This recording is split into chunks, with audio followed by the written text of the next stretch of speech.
Querido, no me lo das. Dame acceso. No, que el casa es con Z. ¿Cómo? Hay un... Ah, en tu... Se arreglará. Sí. 30 segundos. Siéntense, váyanse, tomen café, vayan al baño. Estamos por empezar. Y esto no se va a detener hasta las 2 de la tarde.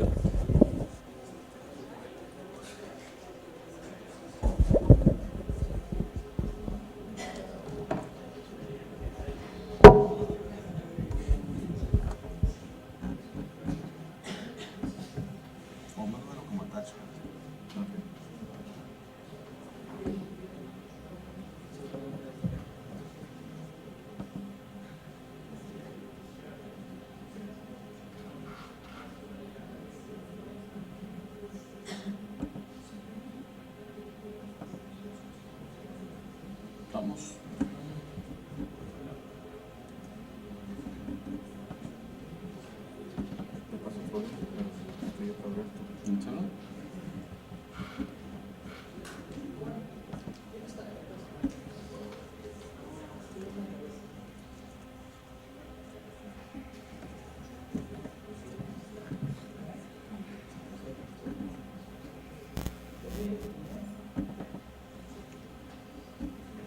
Ya lo tengo.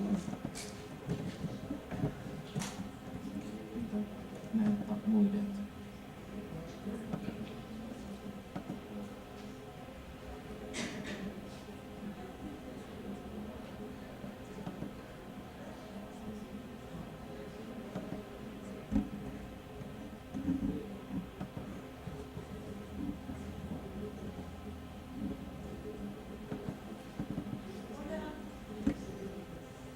Empezamos con Milagros, ¿qué te parece? Dale, sí, hasta aquí. Perfecto. Hay internet, ¿no? Como para Sí. entrar en la web. Dime, URL. Investigan allá todo.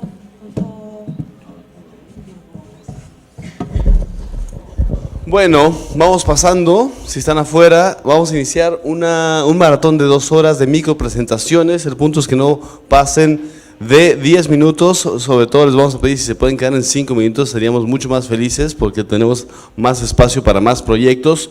El punto de esta sección es saber qué a nivel práctico se está haciendo en la región. Vamos a ver proyectos que tienen que ver con periodismo, vamos a ver proyectos de sociedad civil, vamos a ver proyectos de tecnología, vamos a hacer proyectos inclusive algunos de gobierno también. Y el punto es aprender de estos proyectos, identificarlos y seguir la conversación con quienes se hayan involucrado en esos proyectos. Así que pasen. Esto está por iniciar.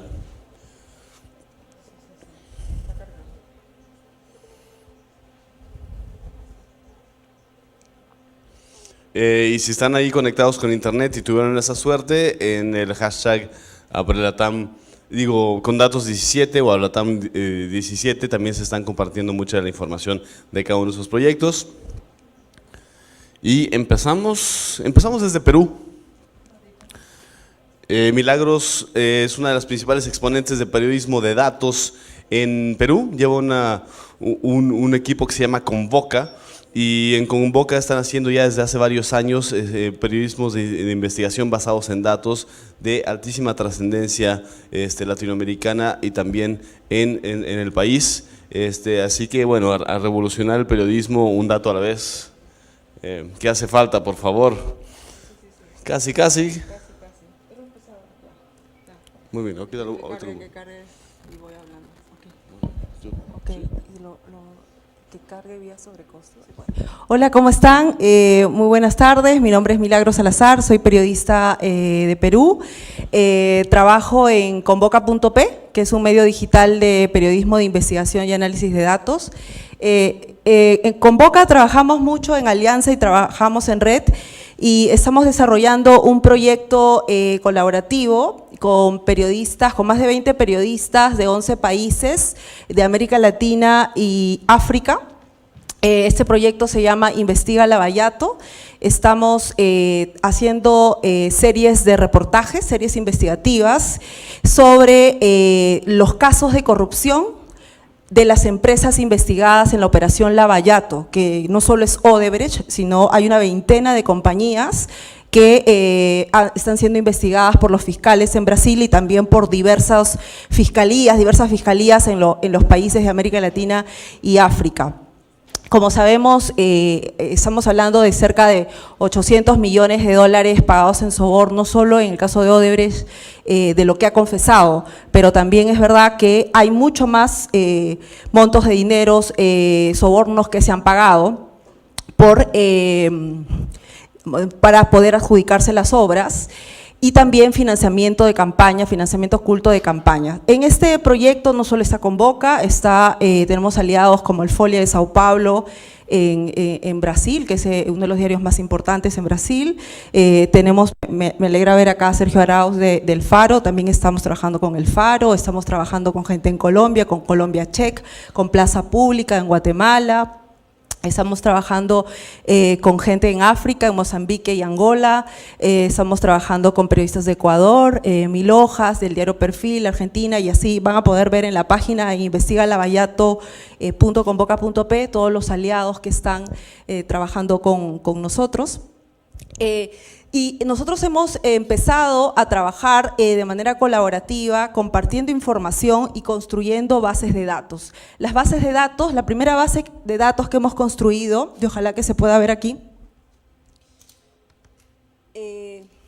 es un buscador. Si ustedes entran a Investiga Lavallato van a encontrar un primer pantallazo de la herramienta Vía Sobrecosto, que es un buscador de las obras ejecutadas por las empresas investigadas en Lavallato. En una primera etapa hemos analizado un centenar de obras, casi 100 obras, ejecutadas por Odebrecht en diversos países de la región y en África. Y lo que hemos hecho es acceder a los contratos y a las modificaciones de los contratos para poder determinar en cuánto se iniciaba la obra, digamos con qué monto de presupuesto, y luego cómo se fue modificando, digamos creciendo el presupuesto, y determinar ya a nivel de reportajes si estaban justificados o no estos incrementos. A su vez, después de hacer el cálculo, digamos, de estos incrementos de presupuesto, georreferenciando cada obra en el mapa, lo que hemos hecho es como calcular a cuánto equivale esos incrementos de presupuesto, ¿no? Cuánto salario mínimo, por ejemplo, acá uno busca la obra y también puede ver, además de identificar la obra por país, acá están las obras ubicadas por país, uno puede ver en qué gobiernos se ejecutaron, en los países se ejecutaron, el año de inicio de la obra, si la obra está bajo sospecha, es decir, si está siendo investigada por la Fiscalía, por la Contraloría, ¿no? Si hay pago de sobornos en relación a la obra. Por ejemplo, logramos determinar que más del 60% de las obras ejecutadas estaban siendo investigadas por las autoridades, y por lo menos una cuarta parte de estas estaban en las planillas de la oficina de sobornos de la empresa Odebrecht. Si uno calcula cuánto equivale este monto de dinero por obra, este incremento de dinero, de presupuesto, puedes determinar cuántos salarios mínimos esto equivale en tu país, cuánto la canasta básica. Y esto se ha hecho a partir de documentos y construir esta base de datos de manera, digamos, colaborativa. Ha sido un reto estandarizar desde la moneda, porque todo está digamos, se llevó a dólares, y tuvimos que poder determinar, por ejemplo, la inflación en cada país, ver si se incluía el impuesto o no en cada obra. Ha sido todo un reto y un proceso de aprendizaje para todos, porque no todos también estaban acostumbrados a trabajar con datos, pero sí todos son tan buenos periodistas en el sentido de que buscan la información, saben acceder a la información, y eso es fundamental. O sea, si todavía no has empezado a trabajar con datos, pero sabes acceder a la información, tienes ese ímpetu, esas ganas, entonces lo demás es sencillo de aprender.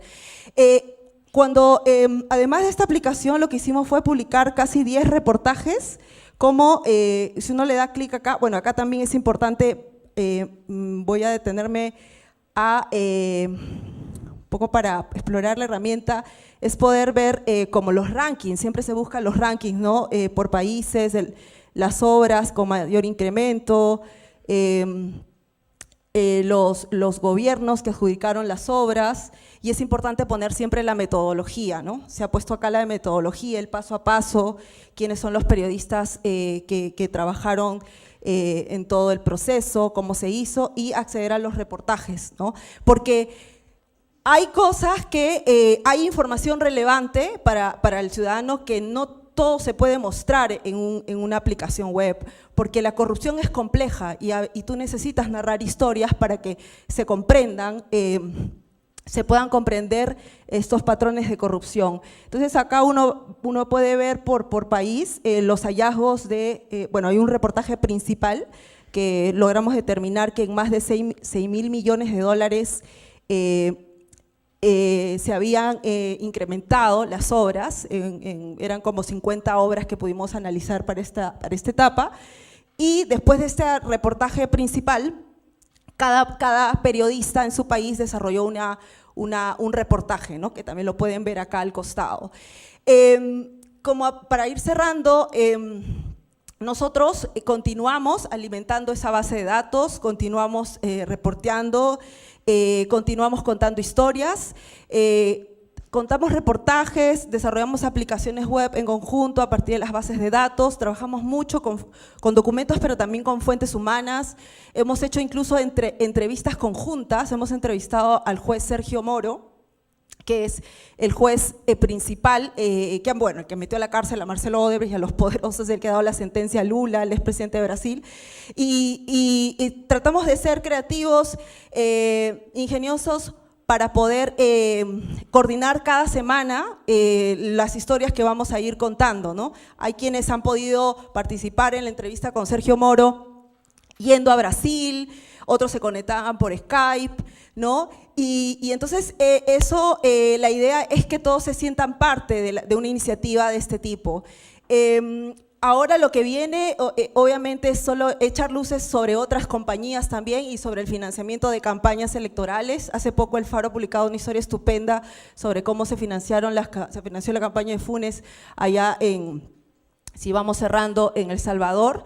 Y bueno, eso para contarles, seguro ahí en algún momento vamos a poder conversar más sobre Investiga Lavallato, y muchas gracias por la oportunidad. Sí. Muchísimas gracias. Venga, Iván y Catherine, voy poniendo su presentación. Vayan platicándonos de qué se trata mientras ponemos esta en la pantalla. Adelante. Super. Bueno, para presentarnos, soy Catherine y junto con Iván somos 2 de los 25 fellows de la Organización de Estados Americanos, o la OEA, según sus siglos. Y este año estamos desarrollando un proyecto sobre la demanda de datos. Algo que vimos en las conversaciones que tuvimos en la sesión de apertura del año de Fellows fue que, aunque venimos de contextos muy distintos, un problema que toca a todos nosotros es que la demanda de información no corresponde a la oferta de esa información. Y es algo que realmente nos toca a todos, ¿no? O sea, esa simetría tiene muchísimo efecto en cómo podemos trabajar con los datos y desarrollar proyectos innovadores para mejorar la vida diaria en nuestros contextos. Así que lo que vemos también es que se pierden muchísimas oportunidades, particularmente en el sector privado. Así que lo que buscamos hacer es desarrollar un proyecto piloto para explorar cómo podemos emparejar. Sí, gracias. Para eso estamos como equipo. Y ver cómo podemos hacer eso con la demanda y la oferta de información y sacar más provecho de la información y los datos públicos.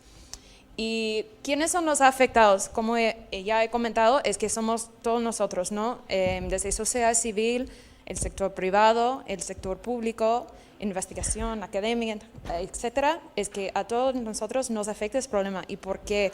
Porque al final es que los datos que necesitamos no aparecen en los portales de web, o si los portales de web se construyen, no se usan. Es un gran problema y nos afecta a todos. Entonces, ¿qué vamos a hacer? Básicamente, el primer paso fue explicar el problema, hacer una investigación de mesa sobre qué está pasando actualmente a lo largo de nuestros contextos regionales. Luego ya mapeamos a los actores involucrados en ese problema. Desarrollamos una metodología de investigación, eso ya todo está cumplido. En este momento estamos en la fase del piloto del proyecto que vamos a lanzar, que ahorita va a explicar Iván. Y al final lo que queremos hacer y lo que más nos hace falta el apoyo de vosotros, de ustedes, es escalar el proyecto a otros contextos. Y ya. Entonces, Iván, si quieres seguir explicando un poquito más. Claro que sí. Sí hay algo que este espacio, tanto de Abre Latam como con datos, ha confirmado y reconfirmado para los que estamos haciendo este proyecto que se llama Demandatos, es de la existencia de esta simetría entre la demanda y la oferta de datos públicos, ¿verdad? Y entonces ahí surge todo nuestro interés por plantear este proyecto, y es un proyecto que como producto final intenta elaborar una metodología bastante participativa para acortar esa brecha y, si es posible, eliminar la brecha entre oferta y demanda de datos públicos. ¿Qué es lo que estamos haciendo? Es justamente, en principio, una identificación bastante genérica de quiénes serían nuestros principales usuarios y beneficiarios en realidad. Hemos caído solo en un piloto, para este piloto, centrarnos en el sector turismo de servicios, pymes, para ser más específicos, con quienes vamos a abordar y empezar a enlistar hacer una lista de demandas de cuáles son los datos que beneficiarían este sector, solamente para el ejemplo, porque si hay algo que me gustaría que quede de esta charla, sobre todo de compartir con ustedes este proyecto, es de que queremos elaborar una metodología participativa en la apertura de datos públicos que sea lo más flexible posible y adaptable a cualquier sector. Hoy lo vamos a hacer en el sector de turismo, pero nos gustaría que sea una metodología que puedan utilizarlo en cualquier ámbito y cualquier sector que ustedes lo estén desarrollando, ¿no? Y seguramente en este proceso y en este camino, cuando hacíamos la presentación con Cady y el equipo, que igual muchos de ellos están aquí, decíamos, tenemos la idea, tenemos el proyecto, pero tenemos seguramente muchas más preguntas que respuestas, y este espacio seguro es para empezar a colaborarnos, a ayudarnos, y ahí nosotros le lanzamos a ustedes el ayúdenos, el SOS, de que seguramente ustedes conocen iniciativas bastante similares en este sentido, de cómo acortar esa brecha entre oferta y demanda de datos, y quizá el pedido de ustedes o la invitación a colaborar a este proyecto es, qué sé yo, tras el piloto, cómo podemos escalar a un piloto en otros sectores públicos, cómo podríamos ampliar esta metodología que queremos armar de apertura de datos. Si ustedes conocen de alguna iniciativa similar en sus países a nivel local, con otros sectores, seguramente alimentarán esta iniciativa, cómo podríamos colaborar con ellos o cómo podrían colaborarnos a nosotros. Y si ustedes tienen alguna sugerencia para encaminar este proyecto, esta iniciativa, que como lo decía Kat, nace del programa de fellowship de la OEA en Gobierno Abierto, y que queremos hacerlo realidad, ¿verdad? ¿Algo más? Y ya está. ¿Sí? Eso es todo. Muchísimas Muchas gracias.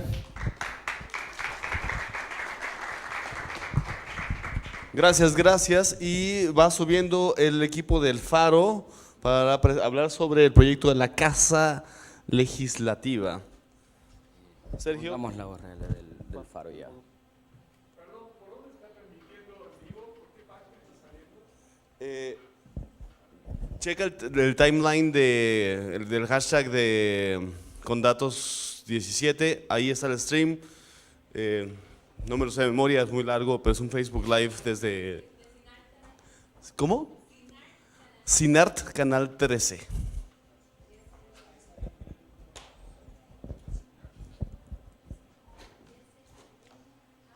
Bueno,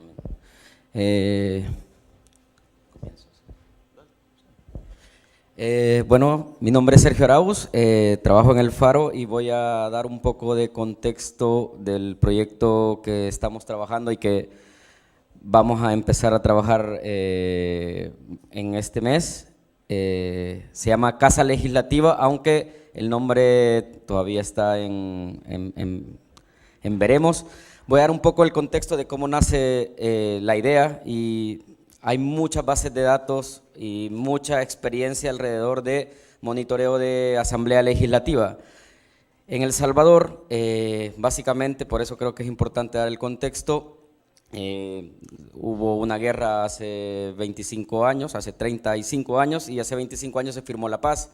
La gente que hizo la guerra y que hizo la paz es básicamente la misma que nos está gobernando.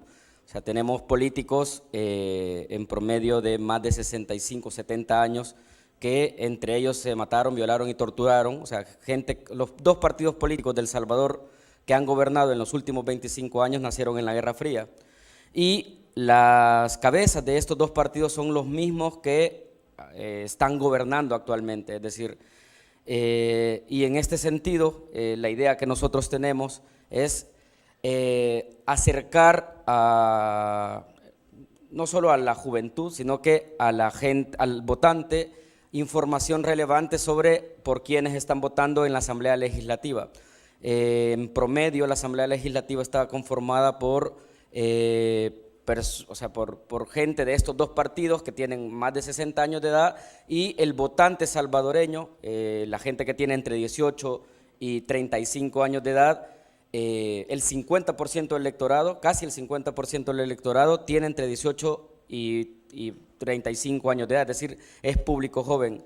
La idea de nuestra herramienta es básicamente hacer perfiles con cruces de información relevante para el electorado, es decir, las próximas elecciones son en el 2018 y vamos a cruzar información de la hoja de vida de los diputados, de las personas más relevantes, y vamos a dar información sobre su hoja de patrimonio, sobre sus ingresos, sobre su forma de vida, sobre los datos personales, y vamos a dar contexto. O sea, nosotros partimos de la idea de que el dato sin conocimiento no sirve, no explica nada. Entonces vamos a dar mucho contexto, o vamos a intentar dar mucho contexto sobre los datos que vayamos produciendo.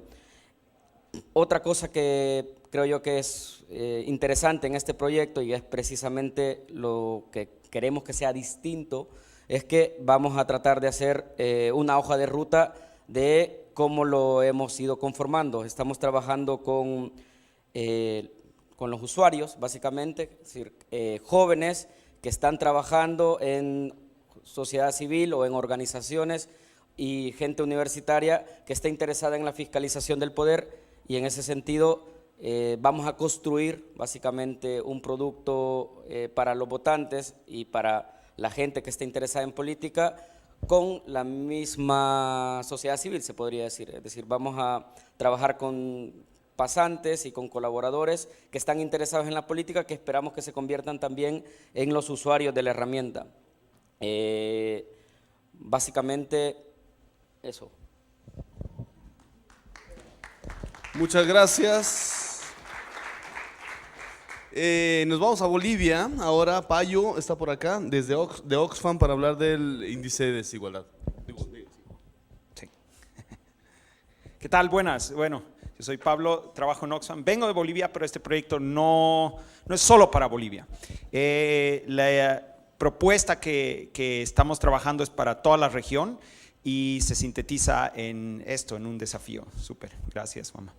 ¿De dónde partimos? ¿De dónde partimos?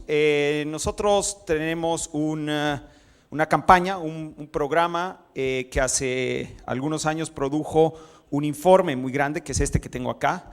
Lamentablemente solo tengo 2 copias grandes, a los que realmente les interesan se las puedo dejar.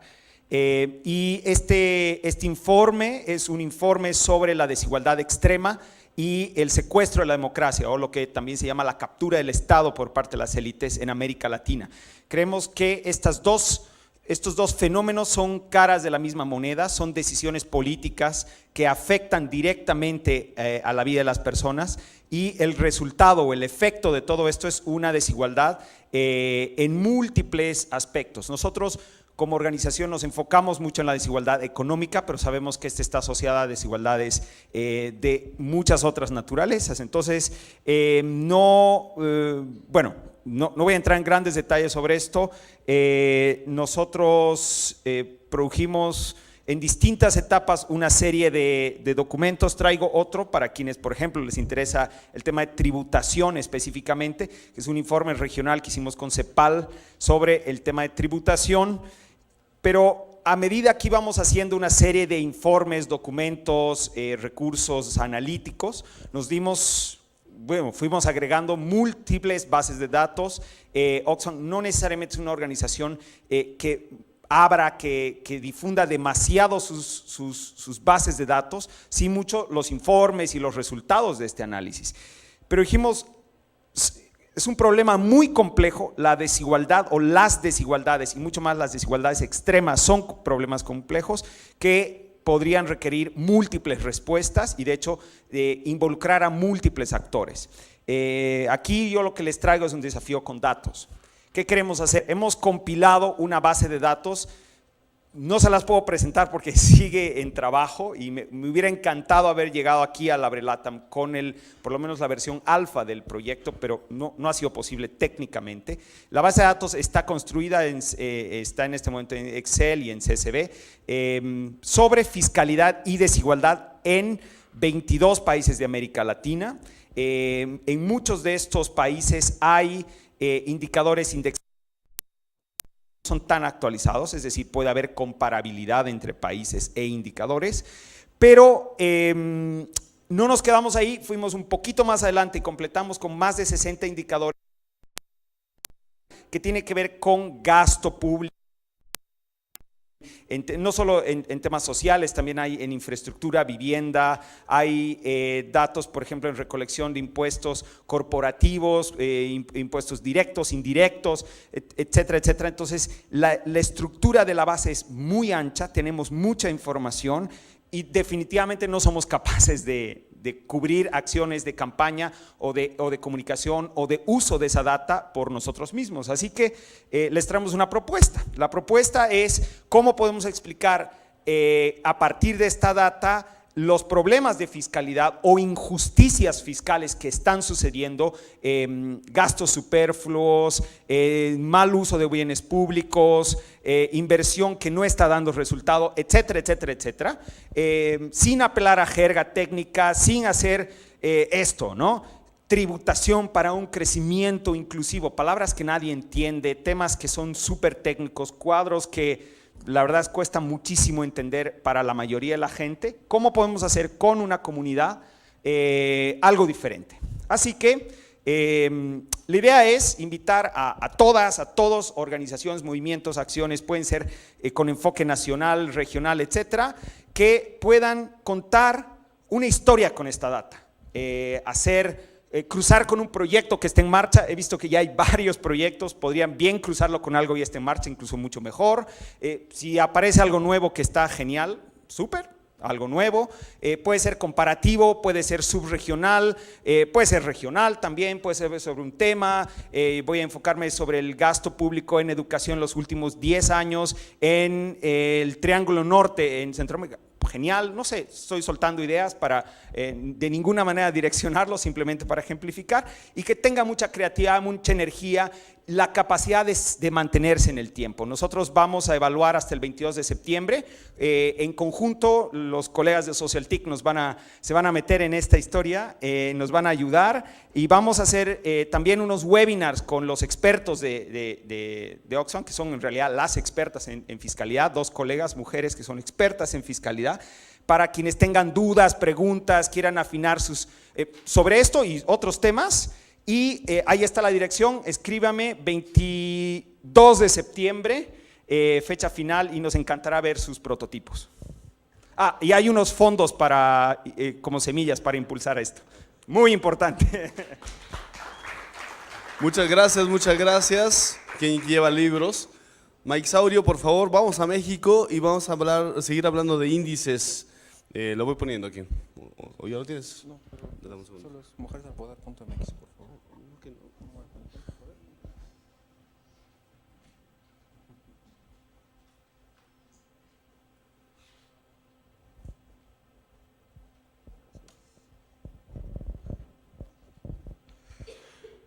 Hola a todos. Yo quiero empezar esto con el prólogo que usó Animal Político acerca de este proyecto, diciendo, piensen en su país, no importa si es del Caribe, si es un país pequeño, si es un país grande, no importa, y piensen en su gobierno. Si pensaban en hombres o pensaban en mujeres, ¿por qué creen que se haga esto? ¿Por qué creen que no estén gobernando o no haya una mayor cantidad de mujeres gobernando? Esta plataforma les puede ayudar a aclarar esas dudas. ¿Por qué está pasando esto? Mujeres al Poder cuenta historias de mujeres en la política y a qué se han enfrentado para poder llegar a donde están y cuáles son los problemas que ellas tienen. Son historias de mujeres y organizaciones diversas de diferentes partes de la República Mexicana, ya sea mujeres en zonas rurales, en zonas urbanas, en comunidades indígenas, etc. Y los quiero invitar a que entren al sitio. El sitio es mujeresalpoder.mx. Son historias en video, historias en texto y en audios. Son historias bastante fuertes y increíble que se hayan animado a contar este tipo de historias a la gente. Hay una parte, el sitio tiene una parte para que, si ustedes conocen a alguna mujer que sea o que podría estar en esta plataforma contando su historia, ustedes pueden agregar la ficha de la persona y agregar el contacto. Y pues en realidad aquí tenemos hablando del Instituto de Simone de Beauvoir, del liderazgo de Simone de Beauvoir, con el que se pueden acercar para platicar bien del proyecto. El proyecto también incluye un mapa de paridad en toda América Latina. Es un mapa de paridad en los poderes y pues si ven su país, podemos darnos una idea de cómo está la situación en Latinoamérica. Viene el poder, los tres poderes de cada, los poderes de cada país. Voy a abrir, pues vámonos al local. Por ejemplo, en Panamá viene la paridad en caso de ejecutivo, legislativo o judicial. Hay como hallazgos importantes cerca del país y las leyes de paridad que tiene el país.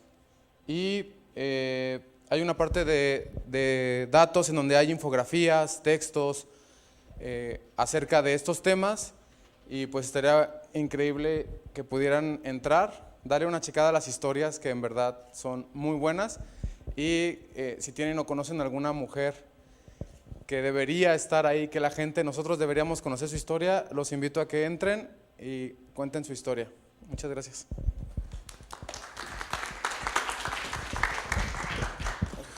Jordi, pásele.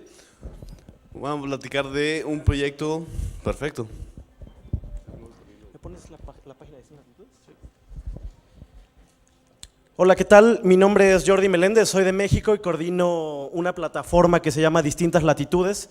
Quizá la han visto por ahí que estamos haciendo la cobertura de distintas sesiones de lo que ha sucedido en Abre Latam con datos. Distintas Latitudes es una plataforma de información y análisis sobre América Latina. Creemos que hay narrativas fragmentadas en la región, es decir, todo lo que está sucediendo en temas de género, todo lo que está sucediendo en temas de datos abiertos, de emprendimiento, está sucediendo en toda la región, pero a veces no nos comunicamos adecuadamente, no nos contamos la historia como continente y no estamos articulando los procesos y sobre todo la información que estamos generando. Entonces, dicho eso, Distintas Latitudes, que nació ya hace ya varios años, creó una red latinoamericana de jóvenes periodistas. Estamos trabajando con periodistas de 18 países, todos menores de 30 años, Y resulta que en esta red de periodistas jóvenes hay una tendencia creciente a hacer periodismo de datos. Aquí, bueno, nada más es para darles una idea del portal. Y empezamos a trabajar periodismo de datos con temas, pensamos que iba a ser sencillo, que iba a ser fácil hacer reportajes con una mirada regional, y pues evidentemente no lo es. Temas como cómo hacer comparables los datos de Bolivia, de Argentina, de México, es uno de nuestros principales retos. Comenzamos hace unos meses a hacer un reportaje sobre feminicidios en América Latina, es algo que muchas personas han querido hacer, y evidentemente nos topamos con que la forma como mide un feminicidio Colombia es completamente distinta a como la mide Argentina y como la mide México. Entonces le intentamos dar la vuelta a esta inquietud de hacer periodismo de datos con mirada regional, y empezamos un proyecto sobre cómo deporta América Latina. Gana Trump hace unos meses y de pronto todas las miradas se van hacia Estados Unidos. Hay mucho temor de los deportados mexicanos y cómo va a afectar la presidencia de Trump a los inmigrantes, etcétera.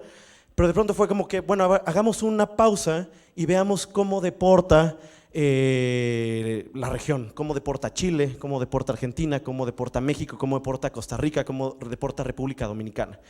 Y conseguimos bases de datos que son muy sencillas. Nos pusimos a analizar la legislación primero de migración de todos los países, y nos dimos cuenta que en efecto un deportado en Bolivia es lo mismo que un deportado en Argentina, etcétera. Y empezamos a trabajar esas bases de datos, y lo interesante de estos encuentros es el potencial de colaboración. Entonces, justo aprovechando que los amigos de Morlán están por acá, conseguimos bases de datos de 8 países: Costa Rica, Bolivia, México, Perú, Paraguay, Panamá, República Dominicana. Vienen en camino bases de Colombia, tenemos la de México, vienen de Venezuela, de El Salvador, y bueno, queremos llegar a 18 bases de datos. Y quisiera mostrarles un video de 1 minuto. ¿Sí?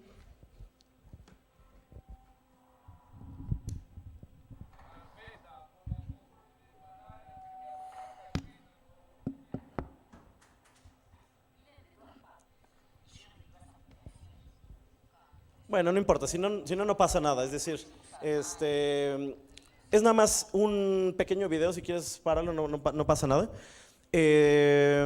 Empezamos a jugar, les digo, con estas bases, pero nuestro objetivo no es solamente sacar un reportaje y ya.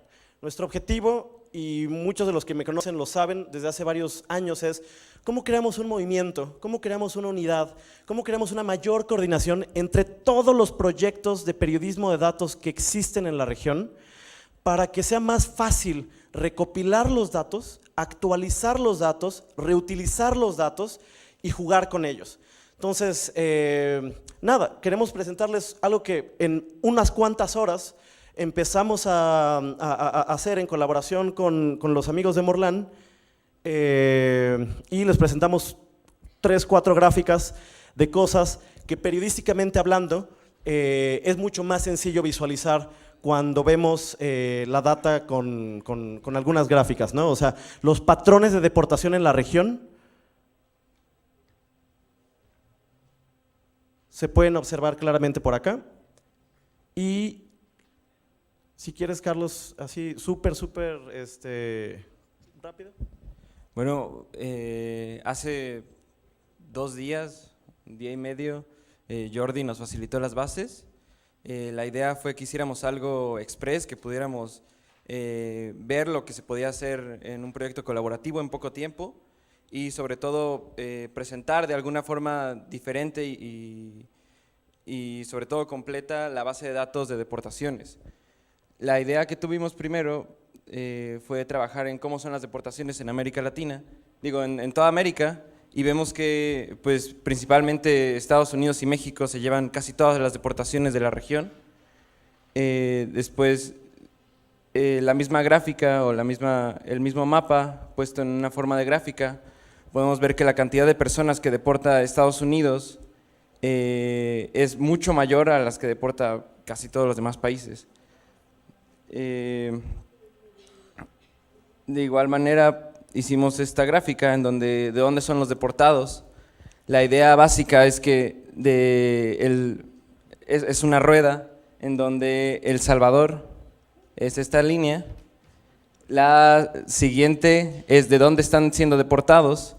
La idea es que sea interactivo, pero ahorita lo hicimos estático. Fue hace unas horas que terminamos esto. Aquí está El Salvador, aquí arriba está el país de donde fue deportado, que principalmente es Estados Unidos o México, y arriba es el año en el que fueron deportados. Hay casos especiales en donde vemos que hay un aumento muy grande. Por ejemplo, está el caso de Haití, que prácticamente en los demás años no había deportaciones, y de República Dominicana, y estas son deportaciones de haitianos. Tienen… ¿No se visualiza mucho mejor en las otras gráficas? Ajá. Hay otras gráficas. Esta es otra idea que se nos ocurrió, en donde son las deportaciones de Perú. Aquí está la escala, y la idea básica fue, bueno, vamos a poner los años y de dónde están siendo deportados. Entonces fue una idea, digamos, express, fue algo que hicimos en poco tiempo, pero es como una muestra de lo que se puede hacer en periodismo colaborativo, y si nos ponemos a trabajar rápido y ponemos, digamos, nuestro empeño, podríamos hacer muchas más cosas, ¿no? Otra idea que teníamos es, por ejemplo, estuvimos viendo que los países que tienen altas tasas de deportaciones también son países que tienen baja inversión en las personas, baja inversión en seguridad social, baja inversión en educación. Entonces, tal vez por ahí enfocar las investigaciones, se podrían hacer muchísimas cosas. La idea es juntarnos y poder trabajar. Y por último, evidentemente al revisar la data, evidentemente podemos poner la lupa en algunas cuestiones que son interesantes, ¿no? O sea, de pronto la cantidad de deportados cubanos en todo el continente se dispara en 2014. ¿Qué pasó? O sea, ¿cuáles son las políticas? Entonces, cuando te pones a analizar que justo en ese tiempo Obama empezó a establecer mayores controles migratorios y se terminó la política de pies mojados, pies secos, donde cualquier cubano que llegara a tierra a Estados Unidos, en automático se le daba un estatus de prácticamente asilado político, empiezan a irse los cubanos a tratar de llegar a Estados Unidos de cualquier manera, ¿no? Pero entonces esto no lo podíamos ver si no teníamos bases de todo el continente, y la verdad es que es muy impresionante. Termino con una invitación a que nos acompañen el sábado. Vamos a tener un encuentro de medios y proyectos de periodismo de datos en la Universidad de Costa Rica, y pues muchísimas gracias. Fantástico, nos vamos a Uruguay. Lucía, por favor, platícanos de Río Abierto y lo que están haciendo en la diaria.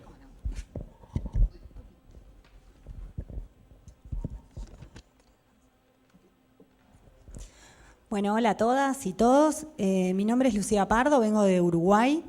Integro el colectivo de trabajadores La Diaria. Somos un medio de prensa independiente de Uruguay que desde sus inicios, hace 11 años, surge como una alianza entre ciudadanos y periodistas, digamos, ciudadanos desconformes con la mirada que había sobre los temas y el abordaje que se hacía de la agenda.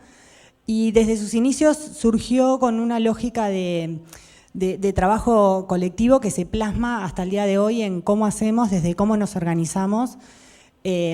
Inicialmente se generó una alianza donde fue a partir de la capitalización de suscriptores del diario, o sea, de ciudadanos que con pequeños aportes hicieron posible esa salida del diario.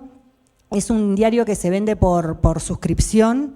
Y bueno, y en estos años nos hemos transformado en el segundo diario más leído de Uruguay, con una comunidad de lectores que nos permite llegar todos los días a través de nuestros contenidos a 10.000 hogares. Inicialmente, en realidad, esto fue una iniciativa que surge por un lado, gente que venía trabajando desde el movimiento estudiantil, organizaciones sociales y obviamente hoy por hoy los temas de agenda siguen en diálogo permanente con la sociedad civil y se van sumando obviamente periodistas, fotógrafos que dieron los contenidos, digamos, y un poco estructuraron nuestras herramientas. Entonces, rápidamente quería contar que ese proceso que arranca en realidad con ofreciendo la suscripción a familiares y amigos, rápidamente suma a gente vinculada al mundo de la cultura, con referentes en Latinoamérica como Eduardo Galeano o Mario Benedetti, que también estuvieron desde los comienzos apoyando esta iniciativa. Y bueno, fuimos creciendo y hoy por hoy, además de tener el diario, digamos, también generamos una publicación mensual que se llama Revista Lento y que trata de, bueno, generar una mirada de Uruguay, pero hacia Latinoamérica, en esta cosa de que, bueno, que es bien interesante ver la cantidad de proyectos que hay acá, en esta necesidad que tenemos de empezar a hablar más sobre nosotros y mirarnos más entre latinoamericanos. Concretamente, en relación al proyecto Río Abierto, que no sé si lo voy a poder encontrar acá, ok.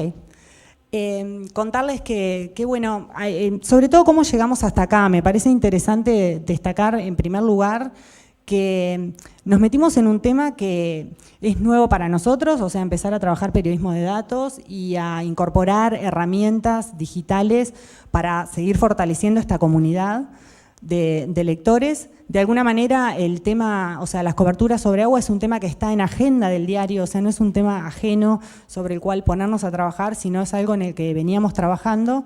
Y además de ser un tema de interés, digamos, de nuestra agenda, a partir de ciertas actividades que fuimos generando en un espacio y en esto de empezar a entender que cada vez más los contenidos no están o no salen desde una redacción iluminada tal vez que genera esos contenidos, sino cómo empezar a socializar también con suscriptores del diario que tienen conocimiento sobre el tema, estos contenidos. Entonces, en un espacio que estamos en realidad transformando en lo que es un Media Lab, un espacio de trabajo, generamos algunas convocatorias abiertas para venir a trabajar sobre el tema y fue bastante impactante, obviamente, la participación y sobre todo la participación calificada de referentes de la sociedad civil como desde la academia en querer, bueno, contribuir a lo que hay cobertura en un tema tan complejo como es el agua. A partir de ahí fuimos identificando esta necesidad de fortalecer esta comunidad de aprendizaje. Generamos una alianza entonces muy fuerte con la Facultad de Ciencias de la Universidad de la República, que va a estar participando activamente de este proyecto, ayudándonos a entender, ¿no?, la información que se va generando. Naturalmente, al empezar a trabajar el tema surge el vacío y la necesidad de contar con datos que o no están disponibles o están atomizados por los distintos organismos de Contralor en el Uruguay. Entonces va a haber un trabajo muy fuerte a través del proyecto de poder acceder a estos datos, sistematizarlos para poder trabajar con ellos y en conjunto con la academia y con las autoridades poder ir entendiendo y generando información de calidad y trabajando en periodismo de datos. Y por otro lado, también un contexto en el que en Uruguay se está trabajando de cara a un Plan Nacional de Agua que pretende ser un proceso participativo y que instala comisiones de cuenca en distintos espacios, en distintas cuencas del país. Y nos parece interesante, bueno, darle visibilidad a ese proceso, pero también desde una mirada crítica para ver, bueno, qué información disponemos y para qué hacemos con esa información y cómo de alguna manera contribuimos a tomar mejores decisiones. Por último, quería comentar que creo que parte de para nosotros, como decía, estamos metiéndonos en este tema, es súper interesante, participamos por primera vez en una experiencia de este tipo, pero sí venimos trabajando desde hace mucho tiempo y van a ser obviamente socios claves y son amigos de la casa, la gente de Data de Uruguay, que va a estar colaborando en lo que es el desarrollo y la co-creación de la herramienta. Y también desde ILDA en lo que son procesos que ya están sucediendo y ver cómo incorporar de alguna manera indicadores que nos permitan ir revisando las cosas que hacemos, en definitiva para que nos permita dejar una capacidad instalada en la redacción del diario ¿no? Como ese ejercicio y un músculo que nos permita, de alguna manera, esta experiencia que estamos iniciando ahora con Río Abierto, llevarlos a otros temas que son de interés del diario. Y concretamente una iniciativa que hace varios años venimos trabajando, que es instalar, o sea, el Día del Futuro en Uruguay. Es una iniciativa de la Diaria y de organizaciones de la sociedad civil que después de varios años logramos que por ley se instalen en el Parlamento uruguayo comisiones de futuro, inspirados obviamente en lo que es la legislación sobre todo de Finlandia, y en la región es interesante también el proceso de Chile. Y bueno, y creemos que también desde el diario como herramienta, el periodismo de datos como herramienta, las herramientas digitales como una forma más de generar mejor información para colocar agendas de hoy y sobre todo para construir agendas de futuro con una ciudadanía más activa y mucho más informada. Así que, bueno, muchas gracias.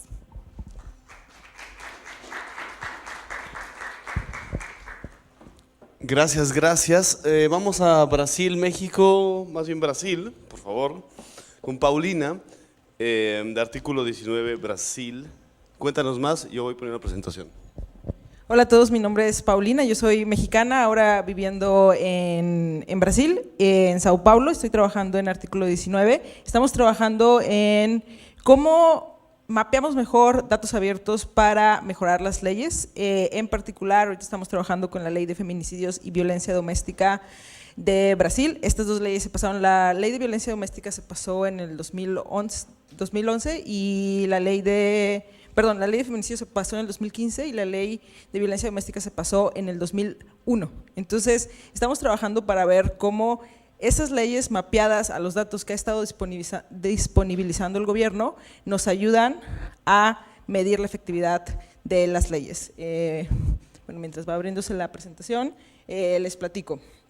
La idea es comenzar a mapear datos abiertos desde el marco legal, es decir, en lugar de comenzar a utilizar datos abiertos de una manera como ver qué es lo que está disponible y a través de eso hacer aplicaciones o hacer visualizaciones, comenzar por las leyes. Entonces, mapeamos los 46 artículos de la Ley de Violencia Doméstica María de la Peña, que es una ley bastante famosa a nivel mundial de violencia doméstica. De esos 46 artículos, solamente 6 artículos tienen indicadores que se podrían ver en datos abiertos. Bueno, esto es un poco como lo que les platicaba. De esos 46, 42 no tienen un solo dato que esté disponible en datos abiertos, que podríamos ver cómo esos indicadores tienen algo que ver con si la ley está siendo efectiva o no. De la Ley de Feminicidios hay 2 artículos solamente, de esos 2 artículos sí se define feminicidio desde un nivel como policial y un nivel de Ministerio Público, pero no se define a nivel salud. Entonces lo que hicimos es, a falta de datos, nos pusimos a buscar. Una de las cosas principales en datos abiertos es no solamente ver qué es lo que está disponible, sino también qué es lo que no está disponible y cuáles son las intersecciones que nos permiten entender un fenómeno. En el caso de los feminicidios, hay 3 dimensiones principales: salud, Ministerio Público, que son las denuncias, y justicia. Entonces nos fuimos, bueno, esto es lo que ya. Salud no define feminicidio porque feminicidio es un término legal. Entonces, lo que hicimos es mapear todas las muertes de mujeres que están dentro de una categoría de lo que la Organización Mundial de la Salud define que pudo haber sido un homicidio con dolo. Solamente en el estado de Sao Paulo encontramos que hay 547 de esas muertes en el 2015.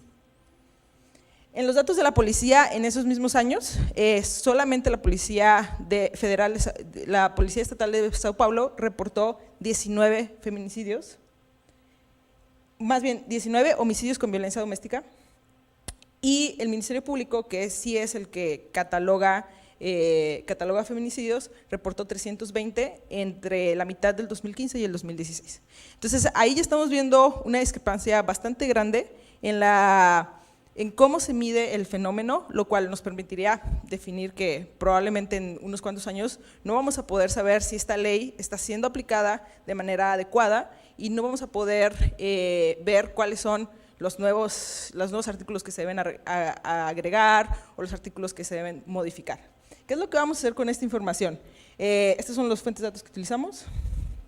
Lo que vamos a hacer con esta información es que Brasil ya tiene un decreto de datos abiertos que pasó en el 2015. Este decreto define que todos los ministerios deben publicar un plano de datos abiertos de manera anual. Ellos lo publican en febrero. Entonces, lo que vamos a hacer nosotros es, con todas las recomendaciones de datos que estamos adquiriendo del mapeo de leyes, vamos a pedirles que en su siguiente plano de acción, que es en el 2018, en febrero del 2018, se incluyan estas bases de datos y principalmente un punto importante es se arreglen los problemas de taxonomía que se están utilizando en los diferentes datos, en las diferentes fuentes de datos. Por ejemplo, en las bases de datos de salud se define violencia doméstica como violencia de cualquier tipo, incluyendo violencia psicológica y moral. En la ley se define como violencia solamente psicológica. Entonces, ese tipo de taxonomías hacen muy difícil la comparación de datos. También eso lo vamos a incluir en los planos de acción y esperemos que para el 2018, cuando mapeemos estas leyes de nuevo, vamos a ver una mejora en la calidad de los datos y en lo que podemos lograr a nivel de incidencia. Entonces, vamos a hacer esto con diferentes leyes. Ahorita estamos empezando con feminicidios y mi correo es arellano@article19.org para cualquier duda y si quieren empezarlo a hacer en sus países sería genial y los podemos apoyar en eso.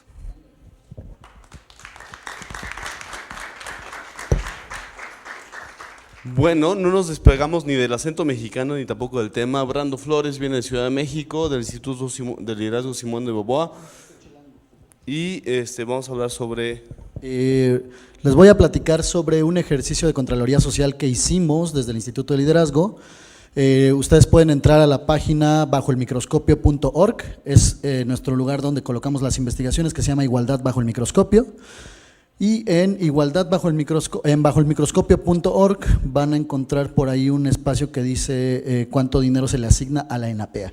La ENAPEA es la Estrategia Nacional de Prevención de Embarazo Adolescente en México y el asunto es que fue anunciada con bombo y platillo desde la presidencia como una de las acciones más importantes que iba a tener esta administración.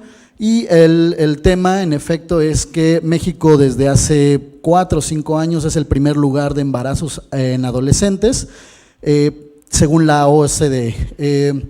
El tema entonces es, anuncian esta acción como muy platillo, se supone que la acción iba a incluir a todas las organizaciones, instituciones y niveles de gobierno para fortalecer el asunto.